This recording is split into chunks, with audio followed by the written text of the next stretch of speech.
శ్రీ గురుభ్యో నమః. నా పేరు రుద్రేశ్వర్ అండి. పరమేశ్వరగుట్ట ప్రధాన అర్చకుడిగా గత 4 సంవత్సరాల నుంచి చేస్తూ ఉన్నాను. ఈ గుడి వచ్చేసి పురాతనమైన ఆలయం అండి. గత కొన్ని సంవత్సరాల నుంచి స్వయంభుగా స్వామి వెలిచి ఉన్నాడు. ఈ ఈ గుడి చుట్టుముట్టు అడవితో ఉండేది. గొర్రెలు మేకలు గేర్చుకునేటప్పుడు ఒక యోగి వచ్చి ఇక్కడ తపస్సు చేసినప్పుడు ఇక్కడ స్వయంభుగా శివుడు వెళ్తున్నాడని చెప్పేసి గ్రామ పెద్దలకు చెప్పడం ద్వారా అందరం కలిసి ఇక్కడ చూస్తే స్వయంభుగా శివుడు వెళ్తున్నాడండి. ఫస్ట్ శివాలయం లోపలికి రావడానికి కూడా వీలు లేని పరిస్థితిలో ఉండేది. అయితే సంవత్సరం కొద్దికి ఇక్కడ పూజలు చేస్తూ ఉంటే సంవత్సరానికి ఇంత ఇంత గుండు పెరుగుతూ ఉండి భక్తులు కూడా రద్దీ పెరగడం జరిగిందండి.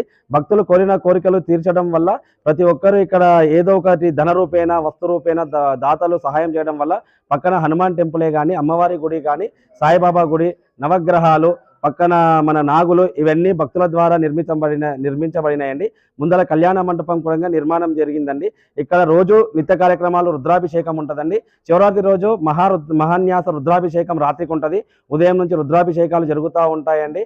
అర్చనలు కూడా జరుగుతూ ఉంటాయి. శ్రావణ మాసంలో కూడా ప్రతి సోమవారం అన్నదానం ఉంటుంది. శ్రావణ మాసము 30 రోజులు భక్తులు రుద్రాభిషేకాలు చేస్తూ ఉంటారు. ఇక్కడే కాదు చుట్టుపక్కల మహారాష్ట్ర, కర్ణాటక, తెలంగాణ, ఆంధ్రప్రదేశ్ నుంచి భక్తులు వస్తూ ఉంటారు. వాళ్ళు మొక్కిన మొక్కులు తీరడం వల్ల ఏదో ఒక ధన రూపాయన వస్తు రూపేణ ఇక్కడ ఏదో ఒక కార్యక్రమం చేస్తూ ఉంటారండి. అదేవిధంగా ఇక్కడ వివాహాలు చాలా జరుగుతూ ఉంటాయి, శాంతి పూజలు జరుగుతూ ఉంటాయి, హోమాలు జరుగుతూ ఉంటాయండి.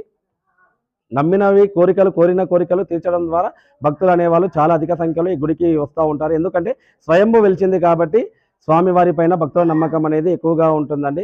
ఇక్కడ గుడికి రావడానికి పైకి ఒకటి రోడ్డు వేపించి అక్కడ లైట్లు లేవండి. మెయిన్ విద్యుత్ సౌకర్యం ఒకటి, నీటి సౌకర్యం ఒకటి, రోడ్డు సౌకర్యం ఒకటి. అదేవిధంగా ఇక్కడ సీసీ కెమెరాలు లేవు. సో రాత్రికి ఎవరు పడితే వాళ్ళు వచ్చి గల్లాలు దొంగలించడం జరుగుతుందండి. 2 సార్లు అయింది. సో ప్రభుత్వం దీనిపైన కొద్దిగా దృష్టి సాధించి ఈ మా యొక్క కోరికను మన్నించి సీసీ కెమెరాలు, రోడ్డు, నీటి వసతి కల్పిస్తే బాగుంటుందని అర్చకుడిగా నేను ఒక ప్రార్థన విన్నవిస్తున్నాను.